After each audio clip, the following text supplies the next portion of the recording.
안녕하십니까. 작심 82일차 5월 28일입니다. 어제는요, 히브리서 4장에서부터 13장까지 총 7장 읽었습니다. 내용 정리는 디모데후서 4장부터 하겠습니다. 자, 어제 3장까지였고요. 어제 이어서 4장에는요, 바울의 인간적인 모습이 나옵니다. 자, 4장 13절. 내가 올 때에 내가 드로아 가보의 집에 둔 겉옷을 가지고 오고, 또 책은 특별히 가죽 종이에 쓴 것을 가져오라. 구리 생업자 알렉산더가 내게 해를 많이 입혔으니 주께서 그 행한 대로 그에게 갚으시리라. 15절. 너도 그를 주의하라. 이렇게 해서요, 이 성경이, 이렇게 책으로 나오기 전에는 이 두루마리에 이제, 글로써 있었는데요. 이 바울의 인간적인 모습, 자기가 이 감옥에 있으면서도 자기가 이제 입었던 옷을 챙겨오라고 한 것은 나름대로, 생활용품으로서 필요한 부분을 또 글로 적고요. 아니면 또 나름 소중히 하던 물건인 것 같습니다. 중요한 것은 이 성경에 이런 말들이 나온다는 것은 개인적인 사사로운 내용까지도 적혀져 있다는 것은 오히려 또 이 내용들이 사실성을 높이는 우리 기록이 그 사람에 의해서 쓰여졌다는 사실성을 높여주는데 참 일조를 하는 면이 있어서 제가 이야기했습니다. 다음은 디도서입니다. 디도서는 또 저자가 이제 바울이라고 하네요. 이제 주후, 우리 63년에서 65년 사이에 기록되었다고 합니다. 여기서도 이제 우리가 어떤 마음가짐을 가져야 될지를 이야기하는데요. 자, 1절에, 믿음과 경건함에 속한 진리의 지식과 영생의 소망을 위함이라. 영생은 거짓이 없으신 하나님 영원 전부터 약속한 것이다 해서요. 기본 이제 우리 믿음의 출발을 말씀했고요. 7절에 급히 분내지 아니하며 술을 즐겨하지 아니하며 구타하지 아니하며 더러운 이득을 탐하지 아니하며 나그네 대접하기를 선행하기를 좋아하며 신중하며 의로우며 거룩하며 절제한다 해서요. 기본적으로 하나님을 믿는 사람이 갖춰야 될 태도에 대해서 계속 강조하고 있죠. 자, 믿지 않는 자에 대한 이야기도 있습니다. 자, 깨끗한 자들에게는 15절 모든 것이 깨끗하나 더럽고 믿지 아니하는 자들에게는 아무 깨끗함이 없고 마음과 양심이 더러운지라 해서요. 예, 이 양심이란 우리 마음속에 이 양심이란 것이 이제 하나님의 마음이라고 하는 사람도 있는데요. 예, 참 신비한 거죠. 예.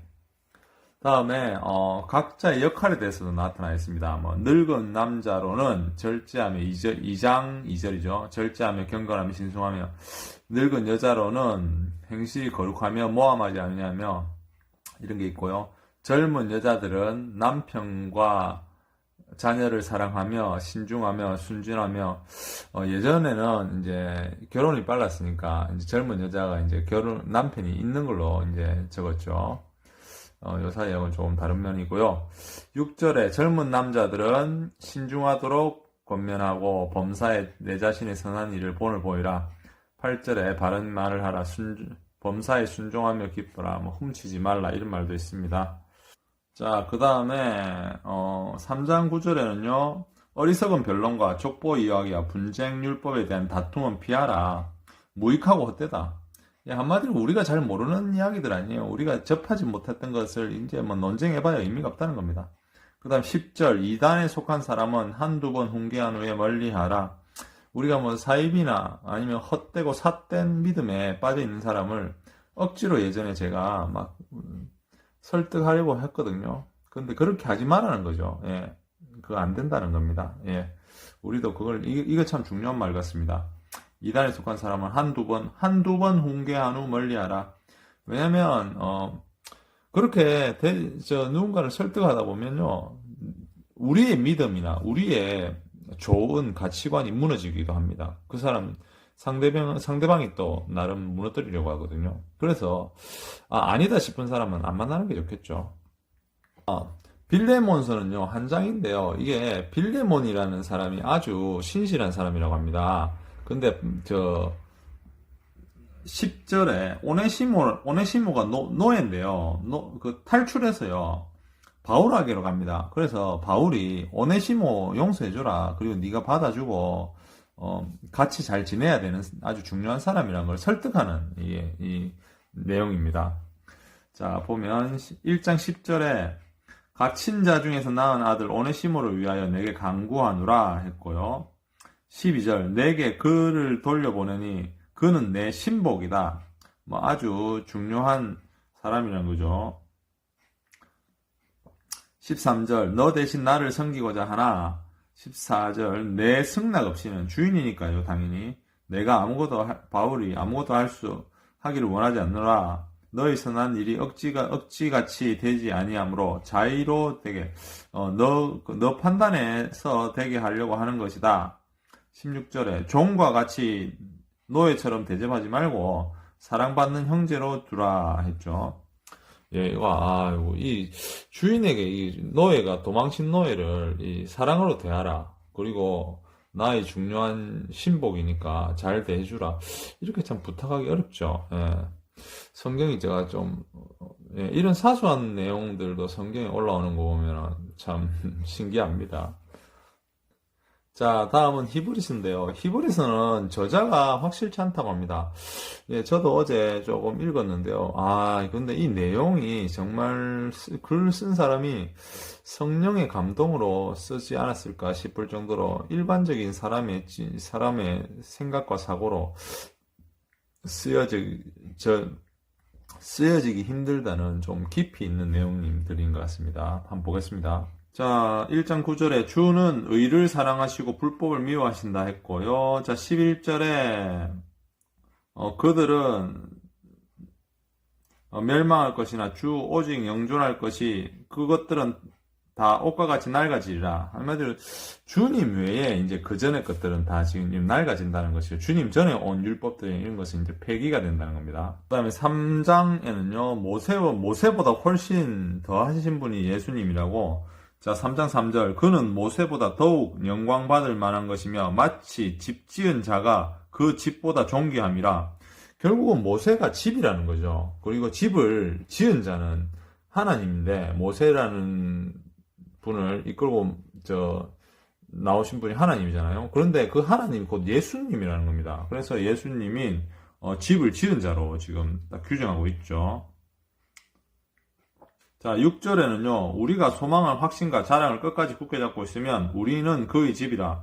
그러니까 또 우리도 예수님이 집이 될 수 있다는 겁니다. 그 끝까지 예수님을 믿고 잡고 살아라는 거죠.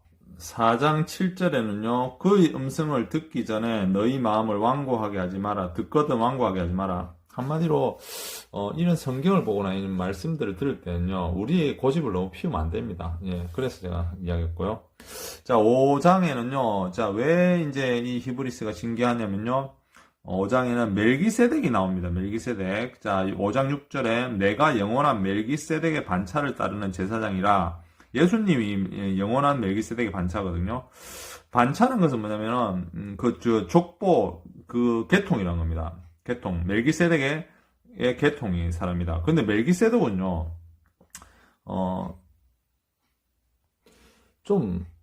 생뚱맞게 갑자기 나옵니다, 성경에. 창세기 14장 18절에요. 자, 17절부터 읽을게요. 아브라함이, 그도롤라, 오델라, 그와 함께 왕을 쳐부수고 돌아와 소돔의 왕 왕 골짜기로 나와 그를 영접하였고, 해서요. 갑자기 나옵니다. 살렘 왕 멜기세덱이 떡과 포도주를 가지고 나왔으니 그는 지극히 높으신 하나님의 제사장이었더라 해서요. 그가 아브라함에게 축복하여 이르되 천지의 주제이시오 지극히 높으신 하나님이여 아브라함에게 복을 주시옵소서 했고요. 아브라함이 얻은 것의 10분의 1을 멜기세덱에게 주었더라. 그러니까 아브라함은 이 성경의 가장 큰 출발점인데요. 자, 큰 출발점이라기보다는 아주 중요한 인물인데요. 그 아브라함이 살레만 멜기세덱 그리고 대제사장이었다는 겁니다. 그분이 갑자기 나타나서 이제 떡과 포도주를 갑자기 준 거죠. 나타나서라기보다는 준 거죠. 주면서 이제 아브라함을 축복한 겁니다. 하나님께. 그래서 히브리서는요, 7장에 이 멜기세덱에 대해서 다시 나옵니다. 아까 창세기 했던 내용하고 비슷하게 나오죠. 멜기세덱은 살렘 왕이요, 지극히 높으신 하나님의 제사장이라, 아브라함을 만나 복을 빈 자다 했고요. 자, 2절에 살렘 왕이니 곧 평강의 왕이다.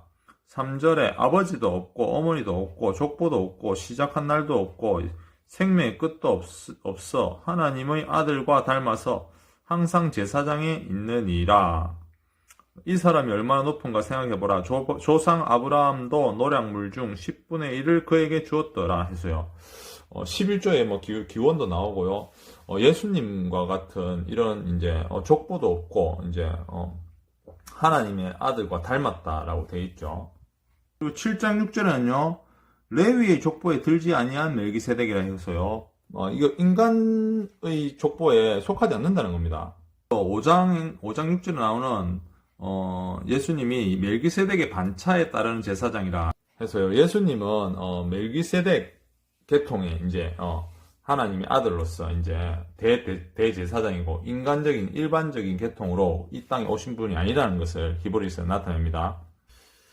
자, 그리고요, 15절에는요, 멜기세덱과 같은 별다른 한 제사장이 일어난 것이 보니 더욱 분명하다 해서요, 예수님의 이제 권위를 이렇게 다시 설명합니다. 자, 24절, 예수는 영원히 계심으로 그 제사장 직분도 갈리지 아니하니라 했고요. 26절, 하늘보다 높으신 이다. 그리고, 27절, 단번에 자기를 드렸다 해서요. 이 인간의 죄를 위하여 자신의 몸을 단번에 이제 희생 제물로 드렸다는 겁니다. 그래서 뭐 새롭게 뭐 우리가 뭐 새로운 동물을 죽여서 피를 흘려서 속죄할 필요가 없다라고 하는 것이 이 내용 골자고요. 히브리서 8장에는요. 8장 13절에는요. 분명히 이야기합니다. 새 언약을 말씀하셨으며 첫 것은 낡아지시게 하신 것이니 낡아지고 쇠하는 것은 없어져 가는 것이다. 10장에는요. 주께서 세상에 임하실 때 이르시되 하나님이 제사와 예물을 원하지 아니하시고 오직 나를 위한 한 몸을 예비하셨도다 해서요. 7절에 두루마리 책에 나를 가리켜 기록된 것 같이 하나님의 뜻을 행하러 왔나이다. 이제 초기 이제 글들은 이제 일반 책들이 아니고 두루마리에 쓰여졌다는 것이 나타났고요. 그걸 이야기하고 있고요.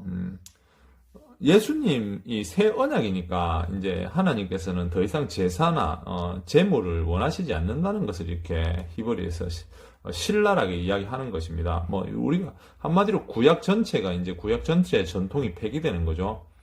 그렇다고 구약을 읽을 필요가 없느냐? 그건 아닌 것 같아요. 기본적으로 우리의 믿음 생활은 어디에서부터 왔는지 알고 믿어야 되겠죠. 모르고 믿으면 안 됩니다. 알고 믿어야 되기 때문에 구약은 읽어야 된다고 난 생각하고요. 아주 유명한 말이 나오죠. 히브리서 11장 1절 믿음은 바라는 것들의 실상이요 보이지 않는 것들의 증거다. 14절 믿음으로 아벨은 바로 했고요. 자, 5절 믿음으로 에녹은 죽음을 보지 않고 옮겨졌다. 6절에 믿음이 없이 하나님을 기쁘게 하지 못하니 7절 믿음으로 노아는 아직 보이지 않는 일에 경고하심을 받아 경외하여 방주를 준비했다. 그리고 8장 믿음으로 아브라함은 부분 있고 11장 믿음으로 사라 자신도 있었죠. 자, 17절 믿음으로 이삭을 드렸으니 그는 약속을 지켰다 했고요. 20절 믿음으로 이삭은, 그리고 21절 믿음으로 야곱은, 22절 믿음으로 요셉은, 23절 믿음으로 모세. 자, 그리고 나서요 27절 믿음으로, 계속 믿음으로라는 말이 있죠. 32절 무엇을 더하여 기드온, 바락, 삼손, 입다, 다윗, 사무엘 선지자들은 믿음으로 나라들을 이기기도 하고 의를 행하기도 하고 사자들의 입도 막았다 해서요. 자, 믿음이 중요하다. 하나님의 말씀이 이런 것들, 예수님의 존재에 대해서는 믿음이 중요하다는 이야기를 했었고요. 자, 우리가 갖춰야 될 것, 이거 내 항상 생각하는데 제가 잘 안 됩니다. 자, 12장 14절에 나옵니다. 모든 사람과 더불어 화평함과 거룩함을 따르라. 이것이 없이는 아무도 주를 보지 못하리라. 예, 주님을 보기 위해서는 우리가 거룩함과 화평함이 있어야 되고 다툼이 없어야 됩니다. 그리고 예수님에 대한 신실한 믿음이 있어야 된다고 하네요. 그 믿음의 근거는 저는 저처럼 도마처럼 의심이 많은 사람들은 또 성경을 읽고요. 의심이 없이 신실한 사람은 예수님을 그냥 순수히 믿으면 되지 않을까 싶습니다. 각자의 나름의 믿음 생활을 하면 좋겠고요. 저도 아직은 제대로 된 믿음이 있다고 볼 수는 없습니다. 그냥 저는 이 학문적으로 성경에 접근하다 보니까 그냥 여러분들에게 소개시키는 거고요. 점점 시간이 길어지고 있습니다. 죄송합니다. 자, 오늘 하루는 보통이었습니다. 퇴근하면 성경을 좀 바짝바짝 읽어야 되는데 소홀히 하고 오늘도 7장밖에 못 읽었네요. 유튜브를 너무 좋아하는데요. 이거 좀 반성하고 고쳐야 되는데 잘 안 됩니다. 어쨌든 여러분 감사합니다. 오늘 여기까지 하겠습니다. 화이팅 하십시오.